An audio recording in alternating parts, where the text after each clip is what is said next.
হে আল্লাহ, আপনি কি পৃথিবীতে এমন প্রাণী সৃষ্টি করবেন দাঙ্গা হাঙ্গামা ও রক্তপাত ঘটাবে? আপনি সর্বজ্ঞ, হে আল্লাহ। কিন্তু আল্লাহ বললেন, নিশ্চয়ই আমি যা জানি তোমরা তা জানো না। আল্লাহ আমাদের সামনে সব দিন সেই জরি জ্ঞানের পরীক্ষা হলো। এরপর আল্লাহ আদমকে সব জিনিসের নাম শিক্ষা দিলেন। তারপর আদমের সজ্জাল বচর দিরিশে আদমের সম্মানিতকে সবাই সিজদা করলেও ইবলিশ অহংকার বশত অস্বীকার। আমি আগুনের তৈরি, মাটির তৈরি আদমের চেয়ে শ্রেষ্ঠ। ফলে সে অভিশপ্ত হয়ে জান্নাত থেকে বিতাড়িত হলো। জান্নাতে আদম আলাইহিস সালাম একাকিত্ব অনুভব করছিলেন। তার একাকিত্ব দূর করার জন্য আল্লাহ তাআলা আদমের বাম পাঁজরের হাড় থেকে বিবি হাওয়া আলাইহিস সালামকে সৃষ্টি করলেন।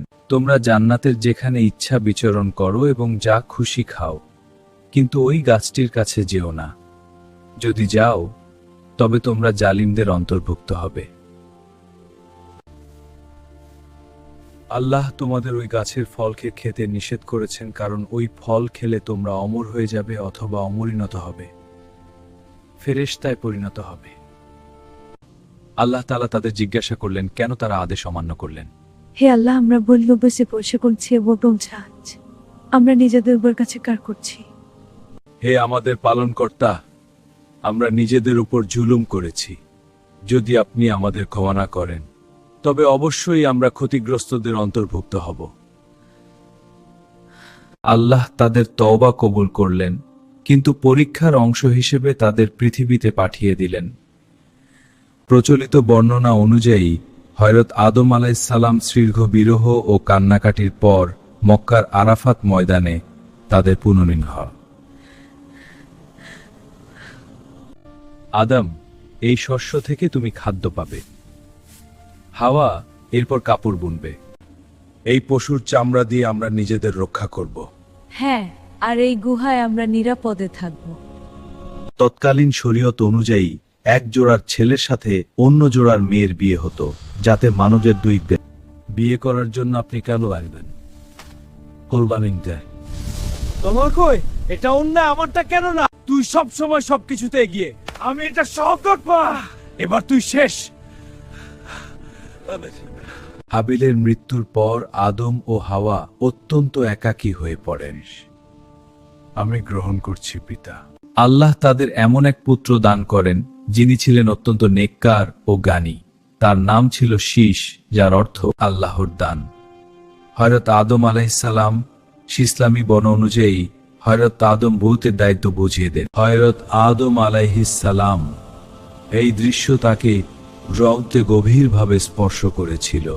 দাউদ, তোমার আয়ু মাত্র 700 বছর দেখে আমি আমার নিজের আয়ু দিয়ে 40 তোমাকে দিয়ে দিতে চাই।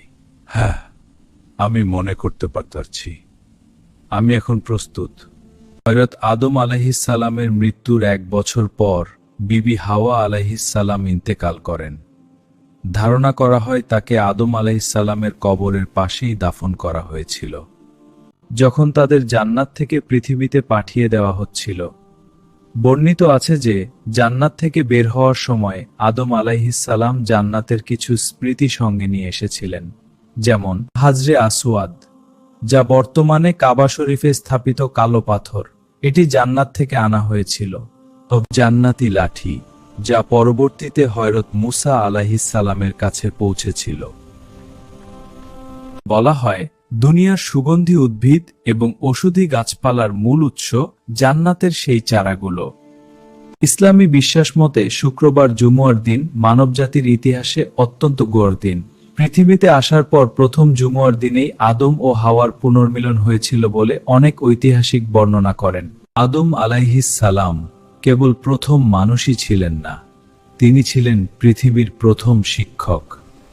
আল্লাহ তাআলা সাজেতে পৃথিবীর প্রথম ভাজম্পি বা সিরিয়াক। আমার সন্তানদের জন্য আমি এই মাটির ফলকে লিখে রাখছি। এই ওসিয়তনামা তোমাদের পথ দেখাবে। আল্লাহের নির্দেশ মেনে চলো, সত্যের পথে থাকো। তিনি লোহার কাজ, বয়নশিল্প এবং কৃষিকাজের সূচনা করেন। অর্থাৎ সভ্যতা কোনো দৈবক্রমে নয়, বরং আল্লাহর দেওয়া জ্ঞান থেকেই শুরু হয়েছিল। সহিহ বুখারীর হাদিস অনুযায়ী আদম আলাইহিসসালামকে সৃষ্টির পর আল্লাহ তাকে নির্দেশ দিলেন, ফেরেশতাদেরকে আসসালামু আলাইকুম।